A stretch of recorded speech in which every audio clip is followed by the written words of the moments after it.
გამარჯობა ძვირფას საზოგადოება. დღეს ვისაუბროთ მართლმადიდებლური მსოფლმხედველობის შესახებ. ამ თემის მომზადებისას დავუყენებით ძირითადად მღვდელმონაზონ სერაფიმ როუზის ბოლო ლექციას. ეს ხდება 1982 წელს, როდესაც ის ხვდება თავის მრევლს და ასევე ახალგაზრდებს და საუბრობს სწორედ ამ თემაზე, მართლმადიდებლური მსოფლმხედველობა. თუ რა მნიშვნელობა აქვს მართლმადიდებლურ მსოფლმხედველობას ჩვენ ცხოვრებაში, რა მიზნები აქვს მას, რა გამოწვევებია, რა უნდა დავინახოთ კარგი, როგორი უნდა გქონდეს დამოკიდებულება და ყოველივე ამის შესახებ საუბრობს ამ ლექციაში. ჩვენ შევეცდებით მოკლედ ვისაუბროთ იგივე თემაზე, გამოვიყენებთ მის გამონათქვამებს ამ ლექციიდან, რომელიც ყველაზე ცნობილია სხვათა შორის მამა სერაფიმ როუზის ლექციებში, ეს სიტყვები გამონათქვამები და შევეცდებით გარკვეული პარალელების გავლებას დღევანდელ დროსთან მიმართებაში, ჩვენს ეპოქასთან მიმართებაში და დავინახავთ ბევრ სხვაობას და დავინახავთ ასევე მსგავსებას. ჩვენ ასევე დავინახავთ იმ რეგრესს ამ შედარებისას, რომელიც ამ ბოლო პერიოდში თუნდაც 1982 წლიდან შედარებით დღევანდელ დღემდე რაც ხდება მართლმადიდებლურ ეკლესიაში და მოდით დავიწყოთ.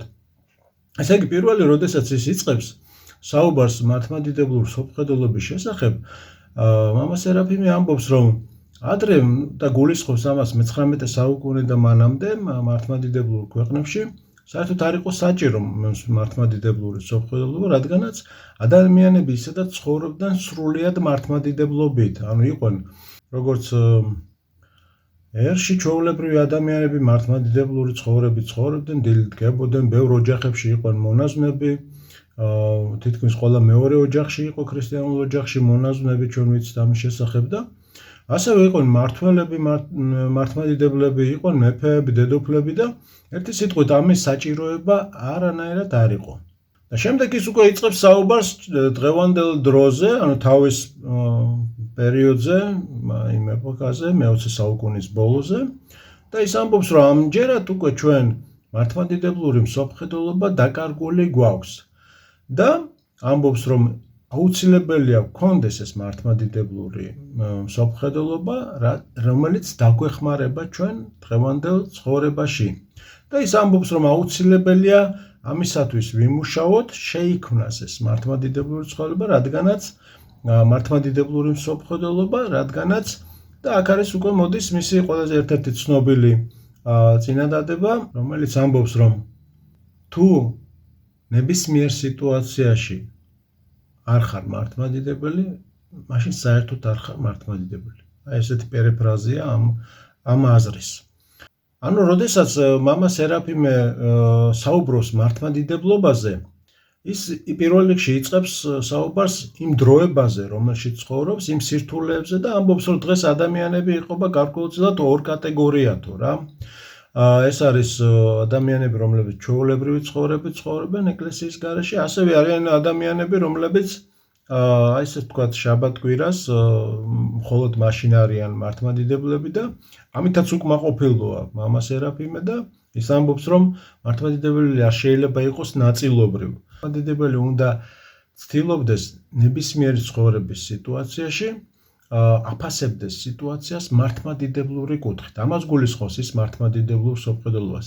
ანუ, მაგრამ იმისათვის, რომ ამ დონემდე მიაღწიოს ადამიანმა, რომ ისაუბროს ყოველთვის მართლმადიდებლური თვალთახედვით იმ მოვლენების მიმართ, რომელიც ირგვლივ ხდება, ამისთვის ის ამბობს, რომ აუცილებელია სწავლა და პირველ რიგში აქცენტს აკეთებს ბავშვებზე.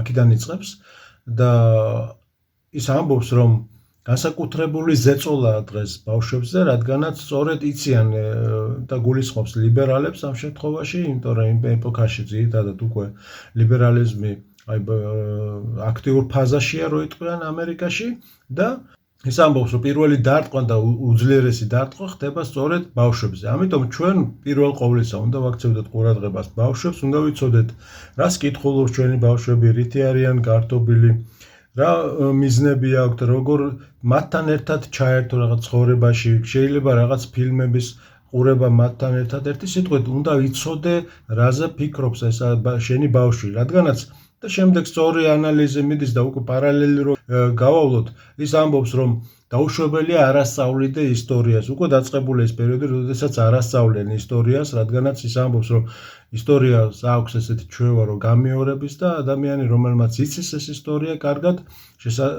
დიდი ალბათობით არ დაუშვებს შეცდომებს, დიდ შეცდომებს ყოველ შემთხვევაში და ასევე ის ამბობს რომ მართლმადიდებლური სოფხედულობის კუთხით ეს მას აუცილებლად დაეხმარება, რადგანაც ძველ ისტორიაში ის გმირების ცოდნა, იმ თავდადებული ადამიანების შემდეგ მოყავს წმინდა მამების მაგალითები და ასე შემდეგ.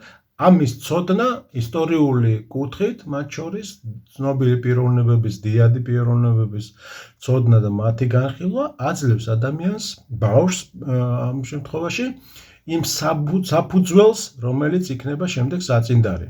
მამა სერაფიმე ამბობს, რომ ჩვენ უნდა უყურებდეთ რეალურ სურათს, ჩვენ უნდა ვიყოთ მტკიცედ მიწაზე, მაგრამ მუდმივად ვიყურებოდეთ ზეცად. ის სულ ამბობდა, რომ დაუშვებელია რაღაცა ფანატიზმში გადასვლა, მემარჯვენეობის ზილოტური დამოკიდებულება ამის მხილებაში იყო. ის ამბობდა, რომ ახალგაზრდები, რომლებიც მოდიან დღეს ეკლესიაში, თუნდაც ბევრნი არიან ზოგ შემთხვევაში, მაგრამ გაურკვეველია და უნდა ვიკითხოთ, რა მოაქვთ მათ ეკლესიაში და რა მიაქვთ მას ეკლესიიდან. ანუ თუ ისინი არ ხდებიან სრულად მართლმადიდებლური ამ სოფხედულობას არ ინარჩუნებენ, რომელიც არის საყოველთაო მის ცხოვრების წესში, შესაბამისად ჩვენ შეგვიძლია ვთქვათ, რომ არ არიან სრულად მართლმადიდებლები. აქ ფაქტობრივად გარკვეული მხილება არის თითოეული ჩვენთაგანის დიდი ნაწილის ყოველ შემთხვევაში ნამდვილად, რომლებიც აი რაღაცა ნაწილობრივი მართლმადიდებლობის მომხრია და ის სულისკვეთება არ არის შენარჩუნებული. გარდა ამისა, ის ამახვილებს უკვე ახალგაზრდებზე ყურადღებას, რომ ამბობს, რომ ეს ახალგაზრდები არის მესთაობა, ანუ სულ ეგოცენტრიზმზე ფიქრობენ, სულ საკუთარ თავზე ფიქრობენ. მაშინაც კი, როდესაც მართლმადიდებლები ხდებიან, ისინი ისეთ დამოკიდებულებას ირჩევენ მართლმადიდებლობაში, ილუზირებულს, ის ამბობს ამ სიტყვას იყენებს, ანუ სურთ იმ ილუზიებში ყოფნა მართლმადიდებლობაშიც.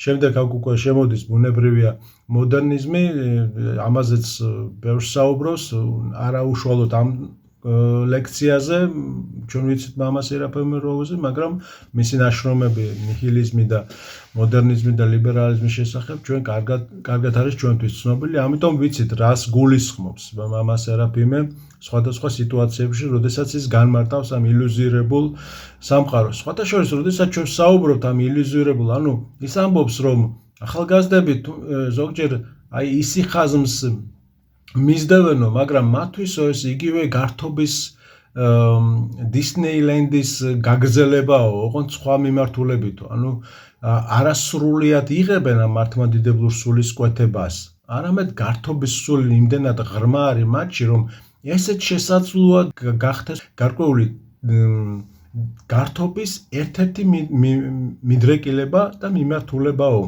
აი ზუსტად სწორი შეფასებაა და სხვათა შორის ეხლა ამ დღეებში უსმინე ასევე ამერიკელ მოძღვარს ცნობილი დეკანოზი პიტერ ხირს, რომელიც ამბობს, რომ დიახ, მართლმადიდებლები ბევრი ინათლება მართლმადიდებლობაში მოდის ამერიკაში, მაგრამ დიდი ნაწილი ან მარცხნივ, ან განსაკუთრებით მარჯვნივ უხვევსო და ხშირ შემთხვევაში ეს მოდერნისტული სულისკვეთების არჩევანში უმფროა ეს ადამიანი, ეს ნარცისული საზოგადოება, ესე ამბობენ ისინი. და ამ შემთხვევაში ორივე ეს მამა ემთხვევა იმ შეფასებაში, რომელიც ხდება, მაგრამ ვიღაცამ არ იფიქროს, რომ აი რა მივადექით ამ ამერიკელებს, რა ჩვენ ნამდვილად არ გვაქვს უკეთესად მდგომარეობა, მე ვიტყოდი უფრო პასუხისგებლობის კუთხით ჩვენ გაცილებით უფრო საპასუხისგებლო დამოკიდებულება უნდა გქონდეს, რადგანაც ჩვენ გაცილებით მეტი მოგვეცა, ეხლა თუ ამერიკაში უმეტესი ამერიკელი პროტესტანტები არიან, სხვა კათოლიკები და სხვა მიმდევრები, სხვადასხვა კონფესიების მიმდევრები, ჩვენთან საქართველოში უმეტესად მართლმადიდებლები ვიყავით და წილხვედრობა გვაქვს, მოციქულები გადაგებდნენ, უამრავი სიწმინდე გვაქვს, სვეტი ცხოველი გვაქვს, რა ვიცი, უამრავი სიწმინდე ის რითიც ამაყობს ქართველი მართლმადიდებელი, თუმცა ეს სიამაყე შეიძლება არც იყოს გამართლებული იმ თვალსაზრისით, რომ რაც უფრო მეტი მოგეწა, მეტიც მოგეთხოვება. ამრიგად ჩვენ არანაკლებ სიტუაციაში ვართ, როდესაც ჩვენ საუბრობთ მამა სერაფიმ როუზის მიერ შეფასებაზე ამერიკის იმ 1982 წლის, ანუ მე-20 საუკუნის ბოლო პერიოდს, როდესაც ლიბერალური იდეოლოგია ბობოქროს ფაქტობრივად ამერიკაში, ჩვენთან დაახლოებით 20-30 წლის შემდეგ იწყება მსგავსი განვითარება და დღეს შეგვიძლია ვთქვათ, რომ ისეთ დონემდე მივაღწიეთ, რომ მამა სერაფიმ როუზი ამას ვერც კი იფიქრებდა, შესაძლოა ამის ფანტაზიაც არ ყოფნოდა ის იმ რეალობისა, რაც ჩვენ გვაქვს დღევანდელ დროს. შემდეგ მამა სერაფიმ როუზი საინტერესო მსჯელობებს განახორციელებს, ახლა რა უნდა გავაკეთოთ იმისათვის, რომ გქონდეს მართლმადიდებლური მსოფლმხედველობა, რა არის ამისთვის მნიშვნელოვანი და აქაც ძალიან საინტერესო მსჯელობას იწყებს მამა სერაფიმე როუზი. ის პირველ ყოვლისა ამბობს, რომ კიდევ ერთხელ პირველი რაც უნდა მოხდეს ეს დროის სულის შეფასება, აქაც ის ემთხვევა წმინდა მამების სწავლებას ამ მიმართულებით, რადგანაც ის ამბობს, რომ დრო და სამყარო ცდილობს არა მხოლოდ ნაწილობრივ ჩაგითრიოს რაიმე საცდურში, არამედ ის ცდილობს ტოტალური ზემოქმედება მოახდინოს ადამიანზე და სრულიად ჩართოს ამ სოფლის სულისკვეთებაში. ანუ ის წუთი სოფელი არ კმაყოფილდება ნაწილობრივი ჩატრევით, მას სულს ადამიანი სრულიად ჩართოს ამ მორევში, ცოდვის მორევში. და შემდეგ ამბობს მამა სერაფიმე, რომ ეს უნდა იყოს მკაფიოდ დანახული, სხვა შემთხვევაში უბრალოდ შეუძლებელია გადარჩენა. ჩვენ ვხედავთ, ვაფიქსირებთ ამას, მაგრამ არ ვერთვებით ამაში. აქ და იწყებს საუბარს, რა უნდა გაკეთდეს, როგორი უნდა იყოს დამოკიდებულება, რა საცდურებს აწყდება ამ შემთხვევაში მართლმადიდებელი ქრისტიანი. და ის ამბობს, რომ არ შეიძლება მართლმადიდებელი ქრისტიანი იყოს ამ დროების თანაზიარი და მართლმადიდებელი ადამიანი, ესეც ცნობილი სიტყვებია მამა სერაფიმ როუზის, რომ ცოტა უნდა გამოიყურებოდეს თითქოს უცნაურად ამ სოფელთან მიმართებაში.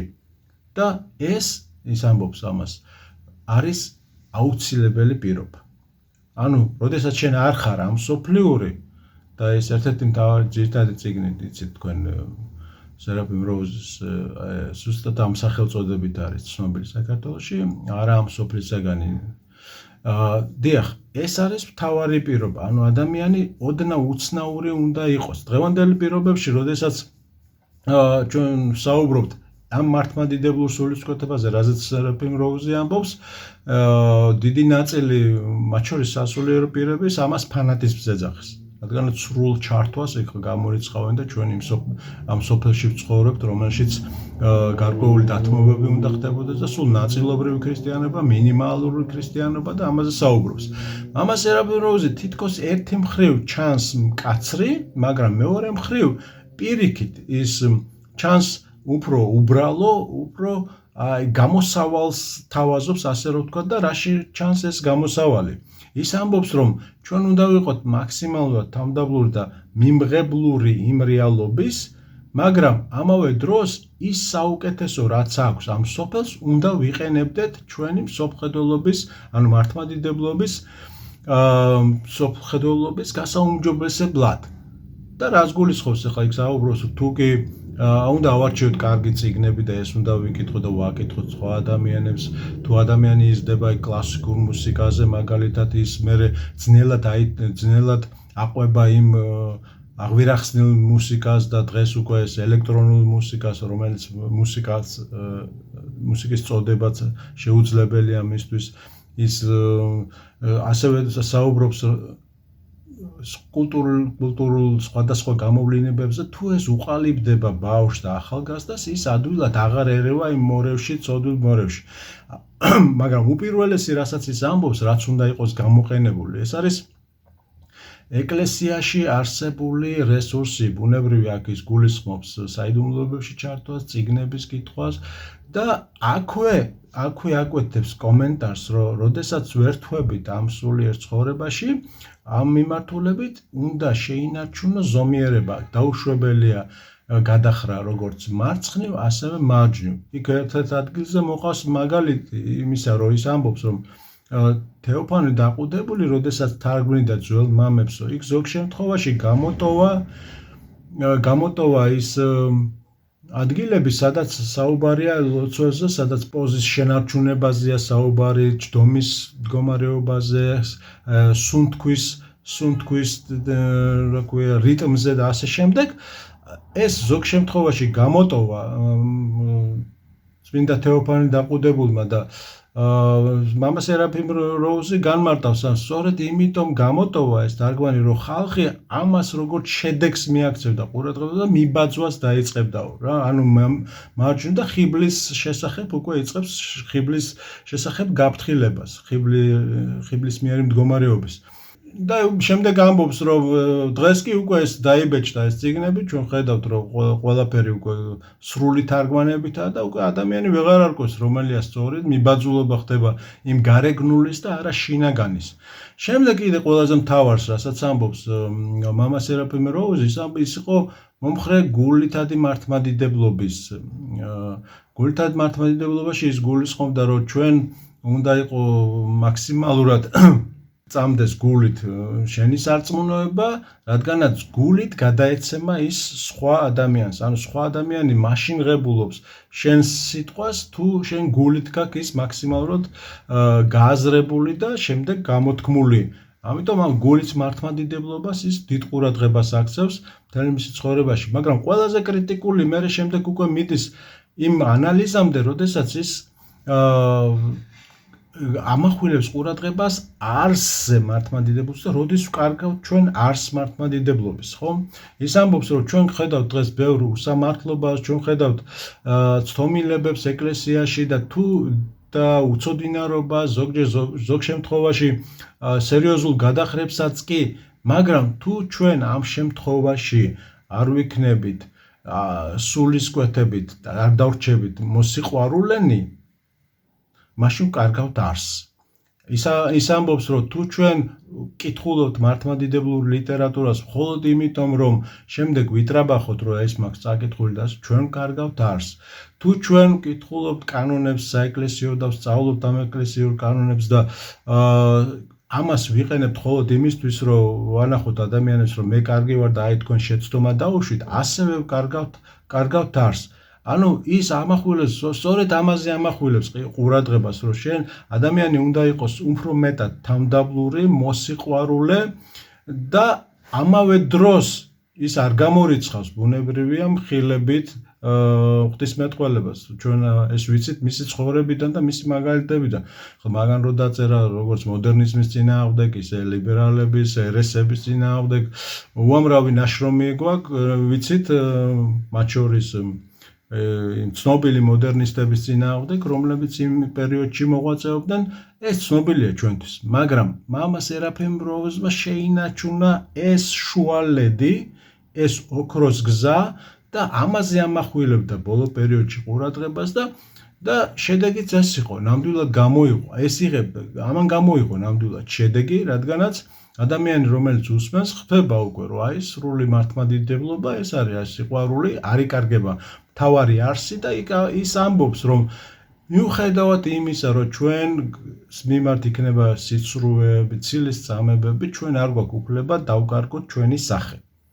ანუ არსი მართლმადიდებლობისა მაშინ იკარგება. თუ არ ხარ ყოველდღიურად, ყოველ სიტუაციაში მართლმადიდებელი, არსი მართლმადიდებლობისა იკარგება. ეს და ამაზე ამბობდა, ეს არის საბაზისო თეზა, ეს არის საბაზისო ტერმინები, ეს არის საბაზისო გაგება. სწორედ ამაზეა აგებული და თუ ამ საბაზისო წყაროს ცდები ადამიანი, მაშინ უკვე მართლმადიდებლური შუალედური ოქროს გზიდან ხდება გადახვევა. ამრიგად რო შევაჯამოთ დღევანდელი ჩვენი საუბარი, ბევრი რამე შეიძლება რა ბუნებრივია კიდე დავამატოთ ამ თემას, თუმცა არ გვინდა რომ გაგვეძელოს. ჩვენ უნდა ვთქვათ, რომ დღევანდელ დროს უკვე აი 50 წლის შემდეგ, ხო, დაახლოებით პერიოდს ვამბობ, გაცილებით უფრო გართულდა მართლმადიდებლური სოფხედელობის შენარჩუნება, უფრო გართულდა ვიდრე ეს იყო 50 წლის წინათ, თუნდაც თვითონ მამა სერაფიმ როუზი ამბობდა ამის შესახებ, როდესაც რეალურად ვაფასებთ დროს სულისკვეთებას, ჩვენ უნდა გვახსოვდეს, რომ დღევანდელი ქრისტიანობა, ის ლაპარაკობს მე-20 საუკუნის ბოლო პერიოდის ქრისტიანებზე, რომ დღეს განსხვავდებიან არამც თუ 100 წლის წინ მყოფ ქრისტიანებისგან, არამედ წინა თაობის ქრისტიანებისგან. ანუ დიდი განსხვავებაა და ეს სულისკვეთების მიხედვით. ამიტომ ამახვილებდა ის ზომიერება, ყოველთვის ამბობდა ზომიერება. მართლმადიდებლურ სწავლებაში უნდა იყოს ზომიერება. ჩვენ კი უკვე როდესაც 21 საუკუნეში ვართ, ბუნებრივად ამ მძიმე სიტუაციის გათვალისწინებით, ასევე დროის სულისკვეთების სწორი შეფასებით უნდა ვირჩევდეთ იმ ღვაწლს, იმ დონის და ეს უნდა ხდებოდეს გამოცდილ მამებთან შეთანხმებით, აუცილებლად სულიერი მოძღვართან შეთანხმებით, რომელიც შესაფერისია შენი სულიერი დონისათვის და მაშინ გამოდის შედეგი. აი ამ იდეას ავრცელებდა მამა სერაფიმ როუზი, ჩვენც ვეთანხმებით ამ იდეას და ღმერთი შეგვეწიოს ამ შუალედური გზის პოვნის და მართლმადიდებლური სოფხედელობის შენარჩუნების, რომელიც ჩვენ დაგვეხმარება ამ წუთის სოფელში მართლმადიდებლობის შენარჩუნებაში. დიდი მადლობა ყურადღებისათვის და მომავალ შეხვედრამდე.